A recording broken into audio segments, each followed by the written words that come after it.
Head coach Buzz Williams is our next question. Coach, what does Anderson Garcia do so well that makes him able to come down with 16 rebounds in a game like this? Well, I just think first he plays really, really hard. And he just has an innate sense that can't be coached on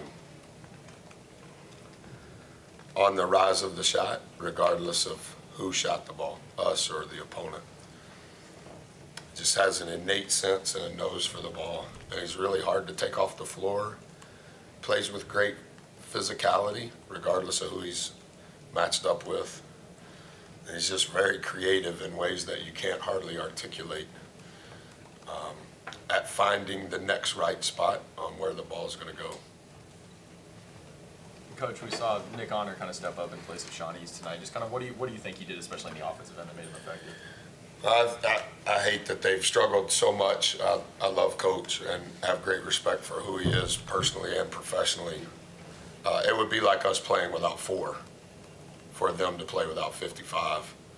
I think 55 has really improved in his second season out of JUCO.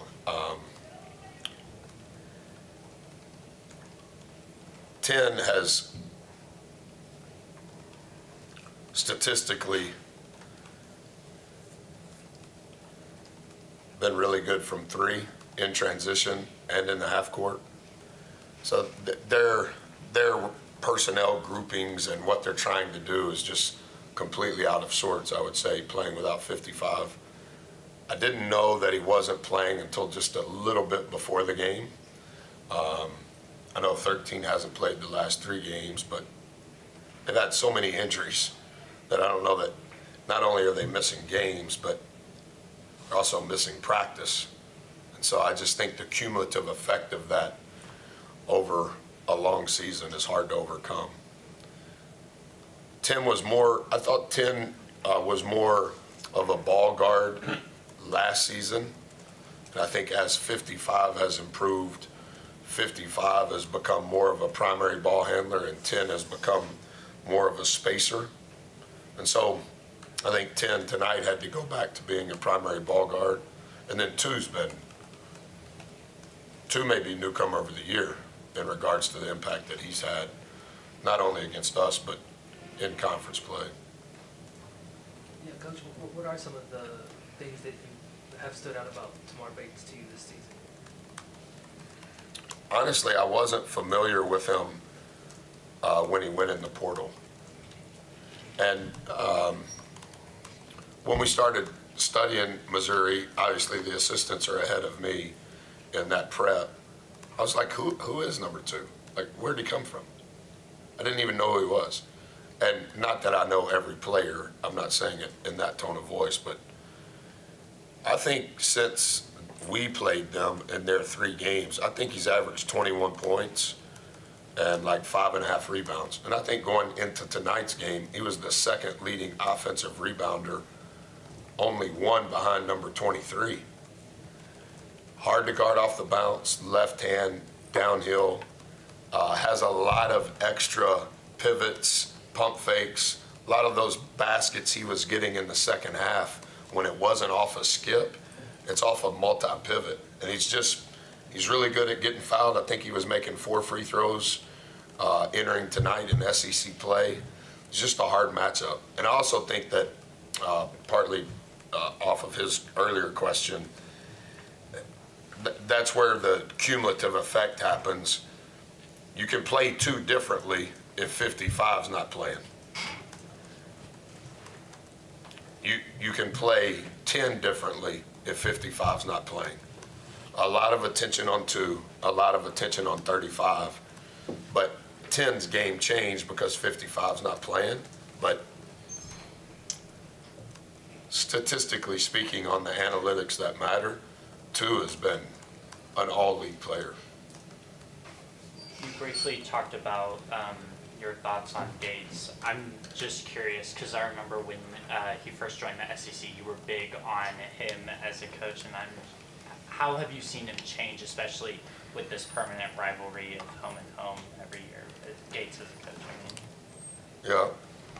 Well, Obviously, I know Desiree very well from our time together at Virginia Tech. I think the world of her. I think she's a star.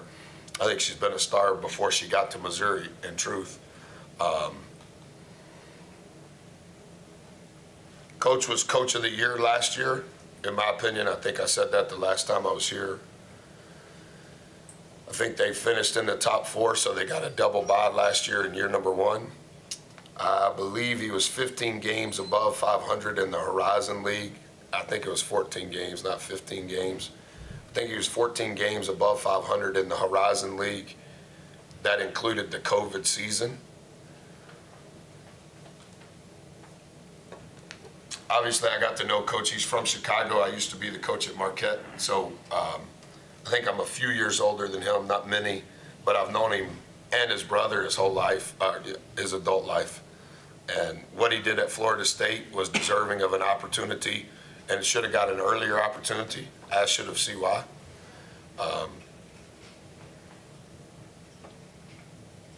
They play a very unique style.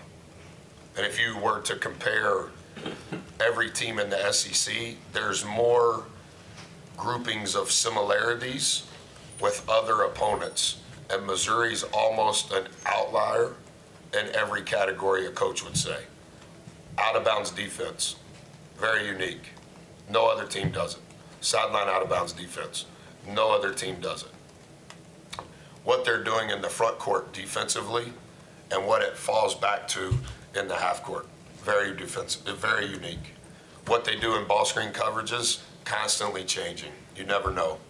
And so when you're preparing for them, everything you're teaching your team, it's only for Missouri. And so that we're a common opponent, I think over time has helped our kids just because they're hearing it twice a year. And I think their offense, the 5-out stuff that he's doing, if you look at who they've signed since they've been here, who on their team can't pass, dribble, and shoot? 45, 75. So they have 11 guys that can pass, dribble, shoot. And so when you're playing 5-out, it just becomes real. They're running to 5-out in transition, and then 85% of what they're doing in the half court is 5-out. And I think that's why the injuries that they're dealing with is they've never gotten in a groove. I just think it's a very unique prep. And I think what he did last year speaks for itself, but it also is somewhat evidence to what I'm saying, because there's not other teams in our league playing the way Missouri plays. All right, anything else? Thank you, guys. That's a wrap.